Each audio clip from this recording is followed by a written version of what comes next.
Good morning friends, उत्तम coaching centre में आपका स्वागत है।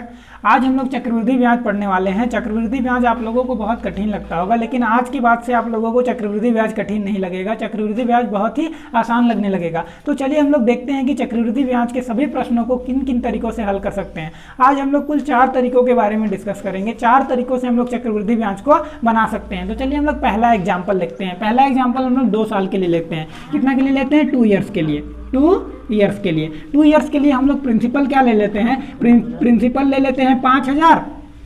रेट कितना ले लेते हैं? रेट ले लेते हैं 10% और टाइम कितना ले लेते हैं? 2 ईयर। इसका हम लोगों को क्या कैलकुलेट करना है? हम लोगों को तो कंपाउंड इंटरेस्ट कैलकुलेट करना है। कंपाउंड इंटरेस्ट कैलकुलेट करना है। तो चलिए हम लोग सबसे पहले पहला तरीका का बात करते हैं। पहला तरीका हम लोग क्या कर सकते हैं? बेसिक फार्मूला का यूज करके पहला तरीका से निकाल सकते हैं। बेसिक फार्मूला क्या होता है हम लोगों का? अमाउंट बराबर प्रिंसिपल प्लस 1 प्लस आर बटा 100 इंटू समय का पावर कितना? 1। प्रिंसिपल कितना दे रखा है? 5000 प्लस 1 प्लस आर का मान कितना है? 10 बटा 100 इंटू समय का पावर कितना हो जाएगा? समय का पावर 2। तो समय का पावर कितना हो जाएगा? 2। हम लोग इसको सॉल्व करेंगे तो 5000 प्लस इसके नीचे 0 0 काट दिए तो इसके नीचे कुछ नहीं तो 1, 10 और 1 कैल्सियम 10, तो 10 प्लस 1 का पावर कितना हो जाएगा? 2 हो जाएगा। तो 5000 प्लस 10 और 1 11 बटा 10, पावर 2 बार है तो कितना लिखेंगे? 11 बटा 10 गुना 11 बटा 10 2 बार। 1 0 1 0 1 0 1 0 क्या किए? काट दिए। 11 11 कितना हो गया? 121। तो 50 गुना कितना? 121। 5 का 5, 5 दूनी 10 का 0, 5 का 5 और 1 6। तो कितना हो गया? 6050। 6050 हम लोगों का क्या आया? अमाउंट आया ना। तो इंटरेस्ट क्या होता है? कंपाउंड इंटरेस्ट बराबर हम लोग जानते हैं इंटरेस्ट बराबर क्या होता है? Amount minus principal. Amount minus principal. Amount कितना दे रखा है? 6050। प्रिंसिपल कितना है? 5000। तो हम लोगों का इंटरेस्ट कितना निकल के आएगा? 1050 रुपया। 1050 कितना हो जाएगा? हम लोगों का इंटरेस्ट हो जाएगा। ये तो हम लोगों का पहला तरीका था। चलिए हम लोग दूसरा तरीका देखते हैं। ये तरीका पूरा बेसिक फार्मूला है। फार्मूला का हम लोग यूज किए, बस क्या करते गए? सॉल्व करते गए तो हम लोगों का आंसर मिल गया। तो हम लोग देखते हैं अगला तरीका। चलिए देखते हैं अगला तरीका।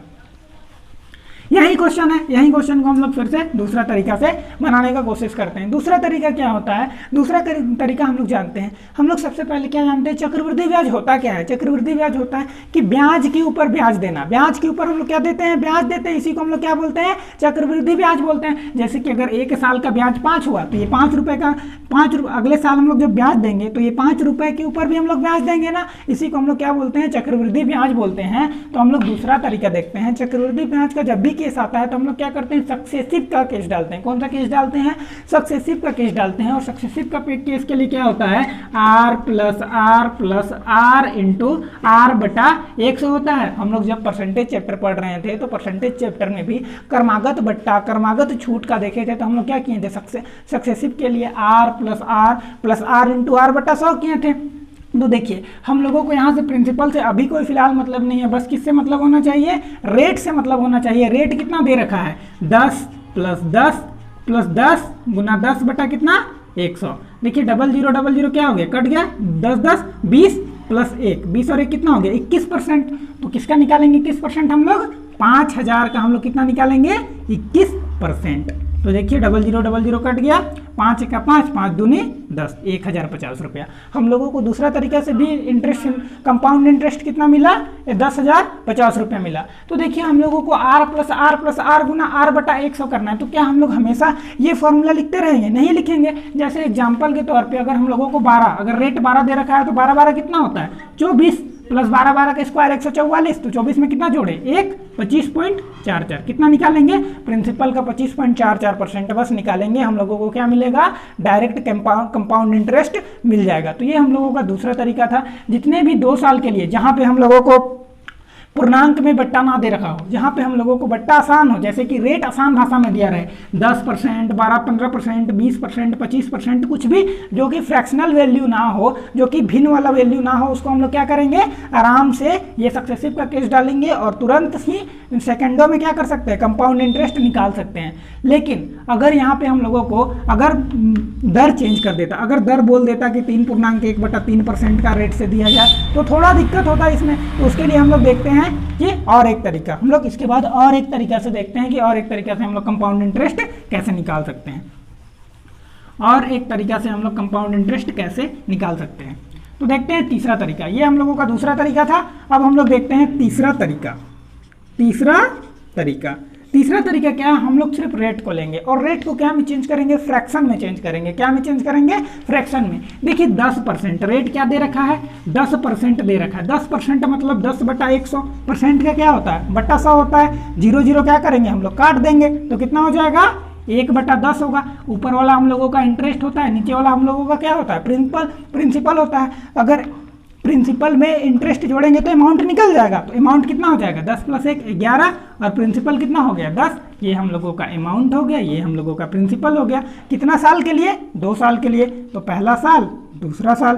प्रिंसिपल कितना, 10, इंटरेस्ट कितना, अमाउंट कितना, 11। ये हो गया प्रिंसिपल, ये हो गया अमाउंट, दोनों को गुना किए 100। हम लोगों का प्रिंसिपल कितना हो गया, 100, इंटरेस्ट कितना हो गया, 11 121। अब देखिए 100 के लिए कितना था, 5000 हम लोगों का प्रिंसिपल था ना। 100 के लिए 5000 था, तो 121 के लिए कितना होगा, तो 100 के लिए कितना, 100 के लिए 5000, तो 1 के लिए कितना होगा, 5000/100 होगा।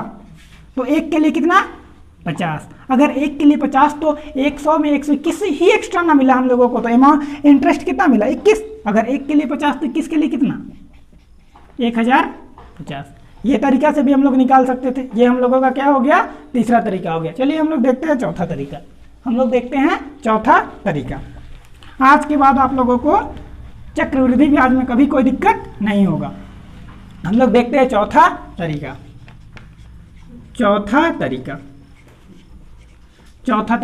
देखिए चौथा तरीका क्या है। एक तो हम लोगों को पहला साल मिलेगा, दूसरा साल मिलेगा।